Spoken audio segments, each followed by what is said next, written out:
we talked a lot, John, over the course of the campaign about the importance of the white working class, and now we have this detailed look at what drives their politics. Can you take us through what the survey found?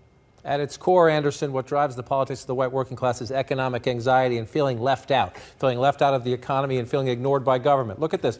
Will your children be worse off? Essentially the American dream question. Will your children be worse off than you? 50% of the white working class thinks the answer to that is yes, that their children will be worse off than they are. And as you can see, the black working class is 43%, but white college graduates, Latino working class, this is a much higher number than these other subsets. Economically, they are pessimistic about what comes down the road for themselves, but more importantly, for their children. Also, they don't think government understands this problem and understands them. How well does government represent your views? The percentage saying not at all well. Look at this. 56%, much higher than these other groups. Nearly 6 in 10 members of the white working class say, my government doesn't get me. It doesn't represent my needs and my concerns. You could understand why an outsider like Donald Trump would appeal to somebody like that. Economics again. What do trade agreements do here? What impact do they have? Only 5% of the white working class say international trade agreements create jobs in the United States. That's what the president says. That's what Hillary Clinton said for a long time in her political career. They agree with Donald Trump. 69% of the white working class says trade agreements bleed jobs from the United States. Only 21% say they make no difference at all. Now, remember that 70% number, just about 69% there. Shouldn't surprise you then.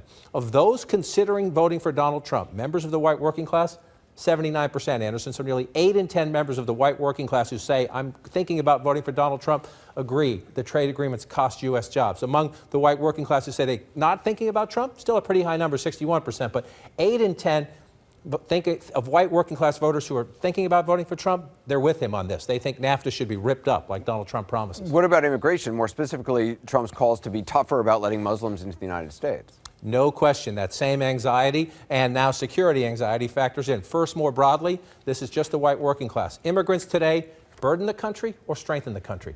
Nearly half, 47% of the white working class say immigrants are a burden on the country today, only 40%. And we don't have the other groups up here, but this is higher. This 47% who say this is a burden, that's higher than other groups, especially white college educated voters. Now, the terrorism question you asked. Immigrants from Muslim countries, do they increase the terror risk?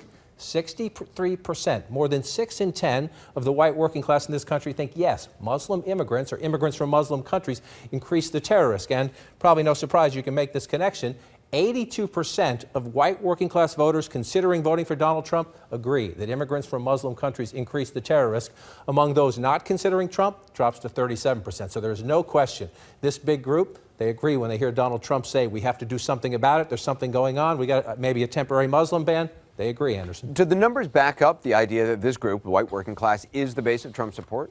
Yes, and overwhelmingly so. You just mentioned there'll be about 40% of the electorate when we get to the election. It's down from 20 or so years ago, but 60% of white working class voters are considering voting for Donald Trump. Look at that. 6 in 10 white working class voters say, I'm going to think about voting for Donald Trump.